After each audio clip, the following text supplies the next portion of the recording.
आजच्या भागामध्ये आपण पाहणार आहोत की जानूने आता आपला निर्णय सांगितलेला असतो। त्यामध्ये जानू आता सगळ्यांसमोरच बोलत असते की मला सिद्धिराज नुसता माझ्या दीदीसाठी पसंत नाही आहे, तर तो मला खूप जास्त आवडलेला आहे। कारण सिद्धिराज हाच माझ्या ताईसाठी परफेक्ट आहे असंही ती आता म्हणत असते। आणि मी आजपासून तुला जिज असं म्हणणार आहे। त्याच वेळेला सिद्धूला त्यांच्या लग्नातला तो सीन आठवतो, ज्यामध्ये खरं तर जानूने त्यावेळेला सुद्धा सिद्धूला सांगितलेलं होतं की मी तुला जिज अशी हाक मारणार। आता लग्नाच्या बोलण्या तर होतच असतात, त्यात आता तोंड गोड तर व्हायलाच हवं। त्यातच रेणुकाने म्हटलेलं असतं की 2 मिनटं थांबा, असं आता तिने म्हणता क्षणी सगळीजणं थांबतात आणि एकमेकांकडे पाहू लागतात। दुसरीकडे आता ही निलांबरी जी असते ना, ती खूपच जास्त वैतागलेली असते। निलांबरी आता विचार करत असते आणि निलांबरीच्या समोरच आता अधिराज असतो। अधिराज तिला विचारतो की काय झालंय, इतकी का संतापलेली आहेस? त्यावर निलांबरी म्हणत असते की मग काय करू, काय मी ते तरी सांग। कारण आता निलांबरीला माहिती होतं की काही झालं तरी जो अधिराज आहे ना, त्याला सांगून टाकावं। भावना आणि सिद्धूचं परत लग्न होतं ही गोष्ट तिने आजीला सांगितलेली असते आणि त्यामुळेच ना आजी आता रागारागात निघून गेलेली असते। आजींनी निलांबरीला सोबत नेलेलं नसतं, पण तिकडे नेमकं सिद्धू आणि भावनाच्या लग्नामध्ये काय काय घडतंय हे जाणून घ्यायचं असतं आणि त्यासाठी निलांबरीचा जीव नुसता वर खाली होत असतो। तिला आता कळत नसतं की काय करावं ते। अधिराज म्हणत असतो की सिंपल आहे, आता ती लोक येतील तेव्हा विचार, आणि तसंही त्यांचं लग्न होणार आहे तेव्हा आपल्याला बोलवणारच आहेत, त्यामुळे आता एवढ्या सगळ्या गोष्टींसाठी काय गरज आहे जायची, असंही आता म्हटलं जातं। त्याच वेळेला आता निलांबरी म्हणते की तुम्हाला काही कळत नाही ना, तर तुम्ही शांतच बसा, तुम्हाला काडीची किंमत नाही या सगळ्यामध्ये, असं बोलून निलांबरी आता वैताग करत असते। दुसरीकडे आता जानू विचार करते की आता मध्येच काय झालं, पण रेणुका तिने आता सांगितलेलं असतं की तुम्ही वराची परीक्षा घेतली, आता मला वधूची परीक्षा घ्यायची आहे। आता रेणुका भावनाला प्रश्न विचारते, तुला घर आणि सिद्धिराज यामधलं एक निवडायचं झालं तर तू काय निवडशील? त्याच वेळेला आता भावना ही पाहत राहते आणि त्याचवेळी भावना आता म्हणत असते की मला जर दोघांमध्ये जर एक निवडायला सांगितलं ना, तर मी घर निवडेन। आता भावनाने घराचं सिलेक्शन केल्यामुळे मात्र सगळीजणं चकित होतात। जानू ही म्हणत असते की ताई तू हे काय म्हणतेस, तुला तरी कळतंय का? म्हणजे बघ, तू घर सिलेक्ट केलं तर म्हणजे तू तुझ्या होणाऱ्या नवऱ्याची साथ सोडणार आहेस का, असंही आता जानू विचारत असते। त्यावर भावना म्हणत असते की जिथे सिद्धिराज असणार तिथेच मीही असणार, म्हणजेच मी काही घर सोडून कुठेही जाणार नाही आहे। सिद्धिराज आणि माझं घर एकच आहे आणि त्यामुळेच ना मी इथेच थांबेन, असंही आता म्हटलं जातं। जेव्हा भावना एवढं चोखपणे उत्तर देते ना, तेव्हा मात्र आता रेणुकाचं मन ती अर्ध्यातच जिंकते। रेणुका आता खूपच जास्त खुश झालेली असते। रेणुका म्हणत असते की कसलं कमालीचं उत्तर दिलंय माझ्या सुनेने। त्याच वेळेला आता आजी या लग्नात ना मुद्दामून अडथळे आणण्यासाठी प्रयत्न करत असते। आजी आता म्हणत असते की लग्न हे एकदम व्यवस्थित व्हायला हवं, कारण आपल्या गाडी पाटलांच्या घराचं लग्न आहे। मग आता या लग्नामध्ये या लोकांना खर्च जास्त करायचा नसतो, कारण ऑलरेडी यांच्या लग्नामध्ये बराच खर्च झालेला असतो। मग आता पुन्हा का खर्च करायचा हा मेन मुद्दा असतो आणि त्यामुळेच ना आता सगळेजण छोट्या खाणीतच लग्न करायचं असं म्हणत असतात। पण दुसरीकडे आता आजी एवढ्यावरच कुठे शांत राहते। आजीला हे लग्न नको हवं असतं आणि यासाठी आजीचे नखरे सुरू असतात, म्हणून आजीने आता मुलीची पत्रिकासुद्धा बघावी लागेल असंही आता सांगितलेलं असतं। मुलीची पत्रिका बघायची आहे म्हटल्याबरोबर सिद्धू म्हणत असतो की त्याची काहीच गरज नाही। मग सिद्धू त्याचं महत्त्व पटवून सांगत असतो, म्हणजेच आता तो 2 प्लेट्स घेतो, त्या दोन्ही प्लेट्समध्ये एक प्लेट रिकामी ठेवतो, तर दुसऱ्या प्लेटमध्ये मिठाई, चिवडा, त्याचसोबत तिखट चटणी, त्याचसोबत गोड चटणी, या पद्धतीने तो त्यांच्या संसाराची रचना जी आहे ती एकदमच व्यवस्थितपणे समजावून सांगत असतो। म्हणजेच काय तर बघा, या गोड चटणीमध्ये आम्ही प्रेमाने संसार करू, त्याचबरोबर ही खुसखुशीत भजी, खुसखुशीत रोमांस आमचा होईल, त्यामुळे ना या सगळ्या गोष्टी जेव्हा तो समजावून सांगत असतो तेव्हा मात्र आता रिकामी प्लेटमध्ये नेमकं काय, तर रिकामी प्लेट म्हणजे ही भावनाची पत्रिका. भावनाची पत्रिका जरी कशी असली तरीसुद्धा मला तिच्याशीच लग्न करायचं आहे हा निर्धार त्याने पक्का केलेला असतो. दुसरीकडे विश्वा आता त्याच्या आयुष्यात कोणीच उरलेलं नसतं, यासाठी तो स्वतःला त्रास करून घेत असतो. तेवढ्यातच सई पुन्हा मागे येते आणि सई म्हणत असते विश्वाला, हे सगळं काय करतोयस तू? मग विश्वा म्हणतो, मी काय करू? तूच जर माझी साथ सोडून अशी जाणार असेल तर माझ्याकडे दुसरा पर्याय आहे का, सांग ना तू. मग आता ती त्याला समजावते, मी तुझ्यासोबत मैत्री पुन्हा करू शकेन की नाही मला माहीत नाही, पण मी प्रयत्न तर करेन आपल्या नात्यामध्ये थोडेफार बदल करण्याचे, असंही आता ती सांगत असते. तिने आता हे सगळं सांगितल्यावर कुठे जाऊन विश्वाला थोडं बरं वाटतं. दुसरीकडे आता इकडे पाहायला मिळत असतं की पत्रिकेचा तर दोष काढून टाकलेला असतो. मग आता आजी आनंदीचा फोटो मुद्दामून दाखवते आणि आनंदीचा फोटो जसा दाखवला जातो ना तसं मात्र आता जानू विचारते की ही लहान मुलगी कोण आहे, गोड आहे खूप. मग जानूला आता आजी सांगत असते की ही लहान मुलगी जी आहे ना ती आमच्या सिद्धिराजची मुलगी आहे. सिद्धिराजची मुलगी आहे म्हटल्याबरोबर आता मात्र मग ही मुलगी कशी काय, हा तर आहे 28 वर्षाचा, मुलगी आहे 10 वर्षाची, मग हे कसं काय? मग सिद्धू म्हणतो की ही मुलगी मी दत्तक घेतलेली आहे. मग सिद्धूने हा विषय इथे स्टॉप केल्यामुळे आता मात्र बोलती बंदच आजीची झालेली असते.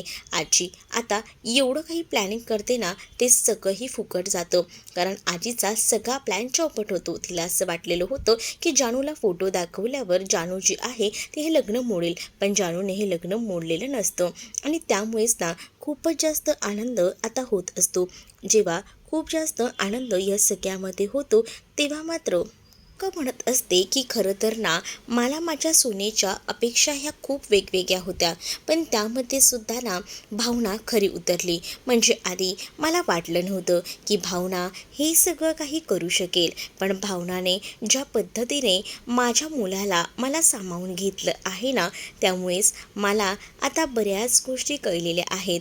आणि त्याचमुळे आता जेव्हा या सगळ्या गोष्टी ती एकदम परफेक्टली सांगते तेव्हा आता भावनाला पसंत केलेलं असतं आणि आम्हाला मुलगी पसंत आहे असं रेणुका म्हणते.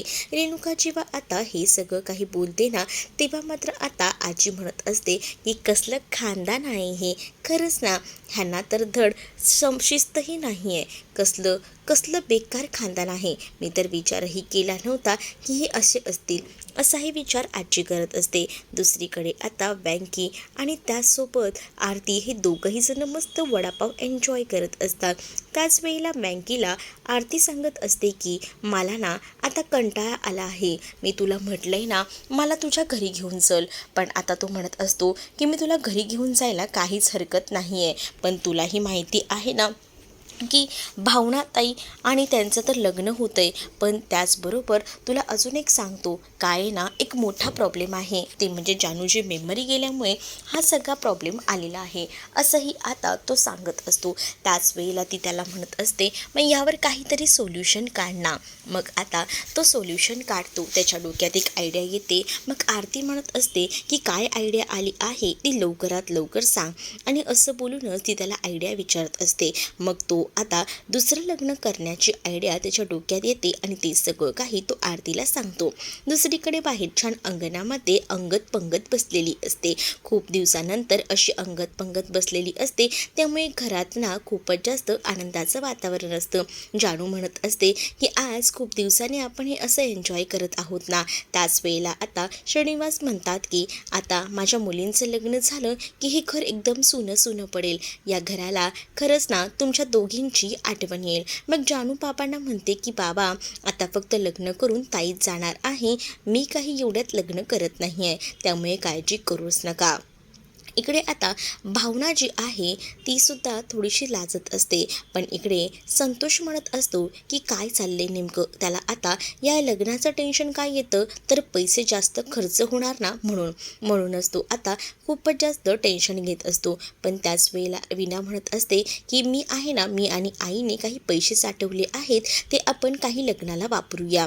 मग ह्यांच्याकडे पैसे कुठून आले हा प्रश्न जानूचा असतो. मग त्यावर जानूला आता ते सांगू लागतात की बेटा पिठाच्या गिरणीमध्ये 2 ऑर्डर मोठ्या आल्या होत्या आणि त्यामुळे आठवड्याभरात पैसे साठलेले आहेत असं काहीसं खोटंच आता तिला सांगत असतात. मग जानू म्हणत असते की संतोष दादा नेहमीच का पाहुणाताईला टोकून टोकून बोलत असतो, कारण संतोषचं असं म्हणणं असतं की लग्न ऑलरेडी झालंय तर आता फक्त जे लग्न आहे ना ते फक्त रजिस्टर मॅरेजच करून टाका, तेही कशाला करायचे, तेही आधी झालंच असेल की, असंही तो टोमणे मारत बोलत असतो. त्यावर आता जानू भडकते आणि जानू मात्र आता म्हणत असते संतोषला की बस झालं तुझं, पुरे झालं दादा, तू खूप टोमणे मारतोयस आजकाल, आताच्या आता ताईला सॉरी बोल. मग आता त्याला सॉरी बोलावंच लागतं. इकडे हरीशही म्हणतो की आता हे लग्न होते मी तर दोन्ही बाजूने आहे. सिंचनाही म्हणत असते की हो मी सुद्धा दोन्ही बाजूने आहे की. आता इकडे हरीश सांगतो जानूला की खूप दिवस झालं तुझं गाणं ऐकलं नाही आणि म्हणूनच तो तिला आता गाणं गायला सांगतो. मग जानू गाणं गायला सुरुवात करते. जानूला आता गाणं गायला सांगितल्यानंतर बऱ्याच दिवसांनी जानूचा आवाज आता सगळीजण ऐकणार असतात, त्यामुळे सगळीजण जानूसाठी खूपच जास्त हॅप्पी असतात. जानू आता गाणं गात असते आणि अचानक ना तिला डोळ्यासमोर जयंत दिसतो. जसा जयंत तिच्या डोळ्यासमोर दिसतो ना तसा आता तिला त्रास होऊ लागतो. त्याबरोबर आता तिला भावना सांभाळत असते आणि तिला पाणी वगैरे देते, तिला हळूवारपणे जपत असते. आणि त्याच वेळेला काय झालं हे सगळं अचानक बाबा काय माहीत नाही, पण गाणं बोलायला सांगितल्यानंतर मला हे सगळं काही दिसायला लागलं आणि त्यामुळेच मला हा त्रास झाला असं बोलल्यानंतर सगळीजण आता आतमध्ये जातात. दुसरीकडे दुसऱ्या दिवशी सकाळी आता खूप जास्त धावपळ असते, कारण आता लवकरच लग्न होणार असतं आणि अवघ्या 4 दिवसावर लग्नाचा मुहूर्त असणार असतो आणि त्यासाठी घरात धावपळ सुरू असते. इकडे मात्र आता जी जानू असते ना ती म्हणत असते की मी तर हे लग्न खूपच जास्त एन्जॉय करणार आहे. दुसरीकडे आता घरात जो काही खर्च होत असतो ना त्याबद्दलच लक्ष्मी ही आता संतोषला यादी देत असते. संतोषला आता 1000 रुपयाची यादी दिल्याबरोबर संतोष म्हणत असतो की या घरात सगळा खर्च मीच करायचा आहे का, आता माझ्याकडेच प्रत्येक वेळेला मागत बसणार आहात का, मग आता कोणाकडे मागायचे, सामान संपले तर सामान आणायला नको का. संतोषच नुसता वैतागत असतो, कारण आता त्याच्याकडे यादी दिलेली असते आणि त्याचमुळे त्याला राग होत असतो. त्याचं म्हणणं असं असतं की घरात आता माणसं वाढली तर पैशाची सुद्धा तुतवडा होत आहे, कारण घरात तेवढं राशन लागते, जेवढी माणसं तेवढं जेवण लावणार आणि त्यामुळेच ना ह्या सगळ्याचा भुर्दंड जो आहे तो मात्र आता इथे असणाऱ्या या संतोषला बसत असतो. दुसरीकडे रेणुकाने आता गुरुजींना बोलवलेलं असतं आणि गुरुजींना बोलवूनच ती आता लग्नाच्या तारखा काढत असते. लग्नाची तारीख अवघ्या 4 दिवसांवर गुरुजींनी दिलेली असते, म्हणजेच 15 तारखेला लग्नाचा मुहूर्त निघत असतो. 4 दिवसातच लग्न कसं जमणार आहे, पुढे योग नाही आहे, त्यामुळे तुम्हाला हे लग्न 4 दिवसातच करून घ्यावं लागेल असं देखील आता गुरुजी सांगतात. मग ठीक आहे, 4 दिवसात आम्ही कशीबशी लगबगीने तयारी करतो असंही रेणुका म्हणते. रेणुका आता गुरुजी गेल्यानंतर ना नीलांबरीला सांगत असते की आपल्याला खूपच जास्त पटापट तयारी करावी लागणार आहे, या लग्नामध्ये ना कशाचीही कमी पडायला नको. रेणुकाला तिने काही सांगितलेल्या असतात गोष्टी, रेणुकाला राग येत असतो. रेणुका विचार करत असते की या लग्नामध्ये काही ना काही विघ्न घालायचा. तर दुसरीकडे आता आरती आणि त्याचसोबत वँकी लग्न करून घरी आलेले असतात. ते जेव्हा लग्न करून घरी येतात तेव्हा मात्र आता खूप मोठा धक्काच जानूला बसतो. जानू आता पाहतच राहते आणि घरात सगळ्यांना बोलवून घेते. तर इकडे मात्र आता घरात सगळ्यांना ऑलरेडी माहिती असतं की आरती आणि वँकीचं लग्न झालेलं आहे, पण आता अशा पद्धतीने हा पुन्हा एकदा लग्न करून आलेला असतो ना त्यामुळे घरात सगळे चक्रावून जातात आणि ते आता एकमेकांना जानू विचारत असते की तुम्हाला या सगळ्या काही गोष्टी माहिती होत्या का. मग आता संतोष सकट विना सगळीजण नाही असं म्हणतात, पण आता जानू एकदमच टेन्शनमध्ये येते. हा तर मोठा धक्का आहे, मग आता तू ही अशी कोणतीही मुलगी कशी काय लग्न करून घरात आणू शकतो ही आता म्हटलं जातं. जेव्हा आता या सगळ्या गोष्टी बोलल्या जातात ना तेव्हा मात्र काय झालं, मी लग्न करून आणले, माझं तिच्यावर प्रेम आहे, एकमेकांवर आम्ही प्रेम करतो असंही आता वँकी डायरेक्ट बोलतो. मग आता भावना जानूला म्हणते की बघितलंस का, आता या मुलीसाठी नवीन बायकोसाठी आपल्या बहिणींना सुद्धा हा सुनवायला लागलेला आहे असंही आता मुद्दामून भावना बोलत असते. सगळेजण आता वँकीची जानूची मजा घेत असतात. जानूला मात्र मोठाच प्रश्न पडलेला असतो की हे सगळं काय होतंय आणि त्यामुळेच ना ती खूपच जास्त बेचैन झालेली आहे. तर दुसरीकडे सिद्धूकडे मात्र आता पाहायला मिळत असतं की काही झालं तरी आता घरातल्या सगळ्यांनाच एक्सेप्ट करण्याचं असतं, त्याच्याशिवाय कोणता पर्यायच नसतो. भावना आता घराबाहेर पडलेली असते. भावना जेव्हा घराबाहेर पडते ना तेव्हा तिने आता इकडे सिद्धूला कॉल केलेला असतो. सिद्धू म्हणत असतो की तुम्ही कोण, तुम्ही का मला फोन केला आहे, कारण माझी बायको माझ्यासाठी मस्त तयार होणार आहे, आमचं 4 दिवसातच लग्न होणार आहे असं काहीच आता तो म्हणत असतो. आणि तुम्ही मला फोन करू नका. भावना आता अक्षरशः घराच्या बाहेर आलेली असते. भावना जेव्हा दारात येते ना तेव्हा आता भावनाला बघूनच ना तो खूपच जास्त आनंद होतो आणि तो म्हणत असतो की हे काय, आता तुम्ही इथेही आलात का. आणि त्यानंतर तो तिला घरामध्ये घेऊन जातो. इकडे आता जानू पूर्णपणे तयारीत असते आणि त्याच वेळेला ती म्हणत असते की आई मला आता निघायला हवं, कारण बऱ्याच गोष्टी करायच्या आहेत आणि त्याच वेळेला ह्या सगळ्या गोष्टींबद्दल सांगितलं जातं ना तेव्हा मात्र आता लग्नाचा मुहूर्त ठरला आहे हे सांगण्यासाठीच फोन आलेला असतो रेणुकाचा. रेणुका फोन करून 15 तारखेलाच आता आपण हे लग्न उरकून टाकूया असंही सांगितलं जातं. मग हे लग्न 15 तारखेला करायचं आहे म्हटल्यावर आता छोट्या खाणीत हे लग्न करायचं ठरतं.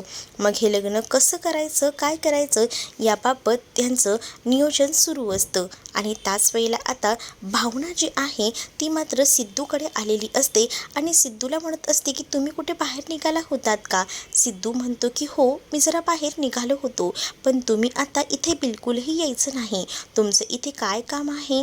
त्यावर आता ती म्हणत असते की मी सहज आले होते, पण यापुढे इथे यायचं नाही, डायरेक्ट यायचं ते लग्न झाल्यावर असंही आता सांगितलं जातं.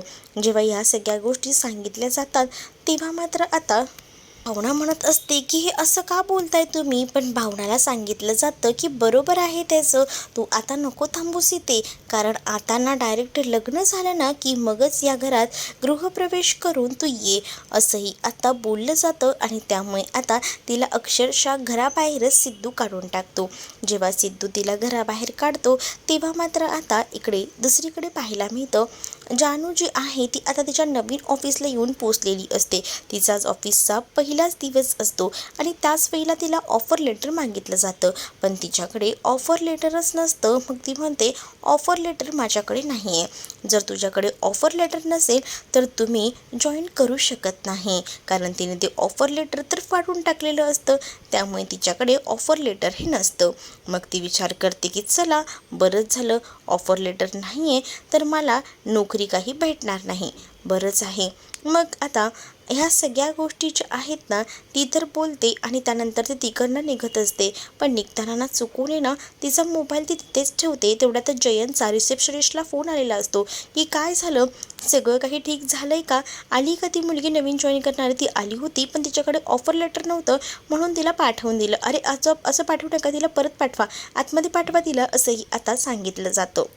आणि जेव्हा आता या सगळ्या गोष्टी सांगितल्या जातात ना तेव्हा मात्र आता इकडे जी जानू असते ती मोबाईल घ्यायला परत आलेली असते. तर जानूला सांगितलं जातं की तुम्हाला बोलवलं आहे, ऑफर लेटर नसलं तरी चालेल, पण सरांनी तुम्हाला केबिनमध्ये बोलवलं आहे. जानूला आता खूप जास्त राग येतो. जानू आतमध्ये जाते आणि आता बडबड त्या जयंतला करत असते. तर जयंत या साईडला लपलेला असतो आणि जेव्हा तो समोर येतो तेव्हा जानूकडे बघतच राहतो. जानू आता त्याला बघूनच घाबरलेली असते. तर तुम्हाला हा भाग कसा वाटला हे नक्कीच मला कमेंटमध्ये सांगा आणि अशाच नवनवीन भागांसाठी आपल्या चॅनलला सुद्धा सबस्क्राईब करायला विसरू नका. चला तर मग भेटूया पुढच्या भागामध्ये.